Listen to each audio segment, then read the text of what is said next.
बता रहे हैं तुम लोग को अरब आक्रमण। भारत में पहली बार मुस्लिमों को जो आक्रमण हुआ था उसी को हम बता रहे हैं, अरब आक्रमण। ध्यान से सुनो। अरब आक्रमण जो ऊपर सफल आक्रमण जो हुआ था मोहम्मद बिन कासिम किया था 712 ईस्वी में। कब किया था? 712 ईस्वी में। कौन? मोहम्मद बिन कासिम। लेकिन ये सत्य बात नहीं है कि पहली बार मोहम्मद बिन कासिम 712 ईस्वी में भारत में आक्रमण किया था। पहली बार मुस्लिम आक्रमण पढ़ा रहे हैं। उससे पहले भारत में कभी भी मुस्लिम आक्रमण भारत में नहीं हुआ था। मतलब यहीं से भारत में मुस्लिम लोग आना शुरू हो जाएगा। कब से? 712 ईस्वी से। लेकिन यह भी बात सत्य नहीं है कि 712 ईस्वी के पहले क्या मुस्लिम आक्रमण या अरबी आक्रमण कभी भारत में हुआ है या नहीं हुआ है। इसके पहले भी कई बार अरबी आक्रमण मतलब मुस्लिम लोग आक्रमण किया है भारत पर, कई बार। तो पहले हमको वो जानना है कि अरब जो तुम लोग पढ़ते अरब आक्रमण का मतलब होता है कि कौन सा देश था ये भारत करने के लिए आ रहा है, पता है? कि अपने धर्म का प्रचार और प्रसार करने के लिए, अपने धर्म का फैलाव करने के लिए, कि अपने धर्म को कितना दूर तक हम क्या कर सके, उसको विस्तार कर सकें। ठीक है। तो पहली बार जो मुस्लिम आक्रमण भारत में होगा वो अरबी लोग करेगा। लेकिन अरबी लोग बहुत से लोग आक्रमण करेंगे, लेकिन जो सफल आक्रमण जो सक्सेस मिला उन लोग को कि इसके बाद भारत में उन लोगों को क्या हो गया, मुस्लिम लोग रहना होना शुरू कर दिया, उसे बोलते हैं सफल आक्रमण। उसको किया था मोहम्मद बिन कासिम। लेकिन उसके पहले कई बार आक्रमण हुआ है, अरबी आक्रमण। आक्रमण मतलब 2 बार हुआ है। सफल आक्रमण बोलेंगे तो 2 बार। एक बोलते हैं क्या, पूर्व का आक्रमण, मतलब पहले भी आक्रमण हुआ था, और एक बार क्या बोलते हैं, एक को बाद का आक्रमण। तो बाद का जो आक्रमण होगा ये सफल आक्रमण होगा। सफल आक्रमण समझती है कि इसका मतलब भारत में मुस्लिम आदमी क्या होगा, रहना स्टार्ट कर देंगे। और पूर्व का आक्रमण सभी रहा असफल रहा, मतलब उन लोग वहां से अरब से इंडिया आते थे लड़ाई करने के लिए, लेकिन क्या होता, हार के उन लोग चल जाता था। इसको बोलते हैं असफल। क्या बोलते हैं? पूर्व को क्या बोलते हैं हम लोग? असफल आक्रमण। असफल आक्रमण। ध्यान से मैंने क्वेश्चन पूछेंगे अभी। असफल आक्रमण। देखो अब होता है क्या कि कौन कौन सा असफल रहेगा। जो बाद में जो सफल आक्रमण किया था वो कौन किया था? वो मोहम्मद बिन कासिम 712 ईस्वी में। ठीक है। जो रिकॉर्ड भी हो रहा है, बाद में नहीं बोले कि सिर्फ मोहम्मद बिन दूसरा बोले थे, इसमें रिकॉर्ड भी हो रहा है। देखो अब होता है कि जो पहली बार मुंबई में जो भारत में जो आक्रमण होगा अरब आक्रमण, उन लोग डायरेक्ट आके मुंबई पर आक्रमण करेगा। समुद्री रास्ते से आता है, समुद्र से, समुद्र किनारे मुंबई है नहीं। और क्या करता है, पहली बार जो आक्रमण करता है वो 634 ईस्वी में। कब करता है, इसे लिख देते हैं हम। 634 ईस्वी में पहली बार अरबी आक्रमण जो पहली बार किया था वो कब हुआ था भारत में? 634 ईस्वी में। और वो किया था, उसका नाम था उमर खलीफा। क्या नाम था उसका? उमर खलीफा। 634 में जो किया था उसका नाम था उमर खलीफा। ये पहली आक्रमण हुआ।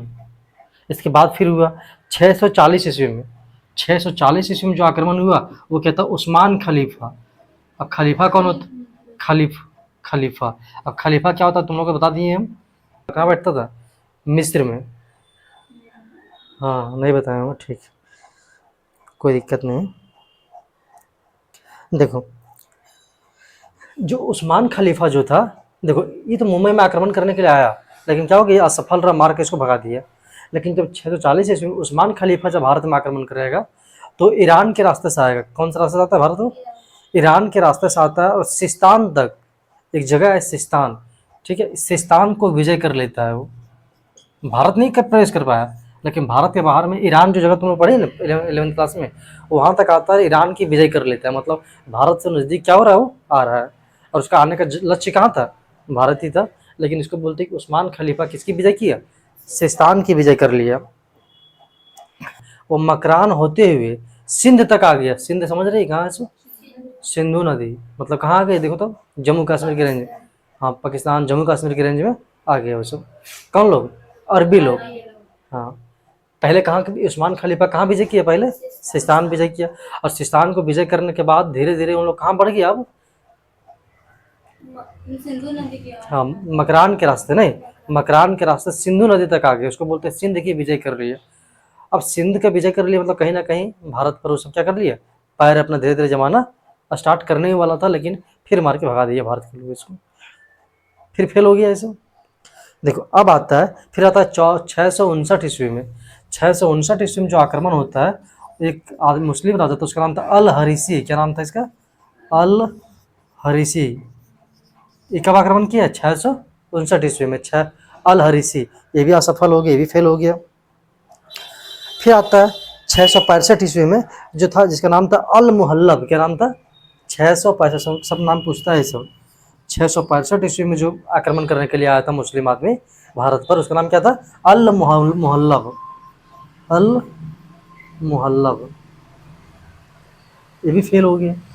सब फेल हो रहा है, सब पूर्व का लिख रहे हैं अभी, नहीं सब फेल्यूर का बता रहे हैं। अब देखो इसके बाद क्या होता है, 705 ईस्वी में फिर एक आदमी आता है आक्रमण करने के लिए। कब आता है? देखो 705 ईस्वी में, जिसका नाम रहता है इब्न अली इब्न हरी अली वाहिद। ये जब आक्रमण करने आता है 705 ईस्वी में, देखो थोड़ा टाइम देखो, पहले 634 में आक्रमण किया, फिर देखो 6 साल का बतरत हो गया, फिर देखो तो 19 साल में, फिर देखो तुरंत यहाँ हुआ। और देखो 665 के बाद इतना मार खा के गया था, खत्म 705 आ गया, तब आ रहा है। तो मतलब कहीं ना कहीं पूरा ताकत लगा आता होगा भाई जो आदमी आ रहा है वहाँ से। तो जो इतना ताकत लगा का है, वो आदमी का नाम क्या था? इब्न अली हरी वाहिद। अब जब आता है नहीं, तो देखो हम तुम लोग को अभी बताया था कि ये मकरान नहीं, ये जो सिस्तान विजय किया था और सिंध के रास्ते मकरान को विजय किया था, तो जो मकरान में जो लोग रहते थे ना, उसको ये मदद कर दिया। मतलब इसको जब ये भारत आता आक्रमण करने के लिए, जैसे हम आगे लड़ाई करने के लिए जाए कहीं, अब पहले से रास्ते में हमारा कोई दोस्त रहे तो हम जाएंगे आगे आगे और लड़ने के लिए, तो वो दोस्त क्या करेगा? हमको मदद करेगा। तो इसको इब्न हरी अली वाहिद को उस्मान खलीफा के जो खानदान के जो लोग रहते हैं, वो थोड़ा सा क्या कर देते हैं? हेल्प कर देते हैं। इसी हेल्प के कारण ये क्या करता है, ये मकरान को देखो, वो केवल मकरान में पैर जमाया था, केवल हल्का सा पैर जमाया था, लेकिन इसको भगा दिया था, ठीक है नहीं? लेकिन कुछ कुछ लोग इसका बच गए थे। तो क्या किया था कि इब्न अली हरी वाहिद ये क्या किया था? मकरान का विजय कर लिया, मतलब मकरान को पूरा कंट्रोल में कर लिया था। कौन? इब्न अली हरी वाहिद। मतलब हम ये बोलना चाह रहे हैं कि मकरान को ये लोग ईरान का विजय किया था, सिस्तान का, लेकिन मकरान तक केवल पहुंचा था, मकरान के रास्ते सिंध तक पहुंचा था। हम उस समय ये नहीं बोले कि लोग सिंध को जीत गया, क्या बोले? हम केवल इन लोग पहुंचा था। अब पहुंच के कुछ लोग रहा, कुछ लोग चल गए। तो जो अच्छाई से रहना चाहा भारत में रहा, और जो जिसको मन किया वो क्या किया? वो चल गया। लेकिन जब इब्न हरी अली वाहिद आता है भारत में आक्रमण करने के लिए, तब क्या होता है कि ये आदमी मकरान को विजय कर लेता है, मतलब मकरान को जीत लिया ये लड़ाई में। तो मकरान किसका हो गया? अब इब्न अली हरी वाहिद को। ठीक है। अब यही इब्न अली हरी वाहिद जो है, जिस समय बाद में इसके ये आक्रमण करता है, मकरान को जीत गया, वहीं पर शासन करना शुरू कर देता है। ठीक है। मकरान भी अभी बोलेंगे तभी कहाँ बताएंगे, क्लोज करो इसको।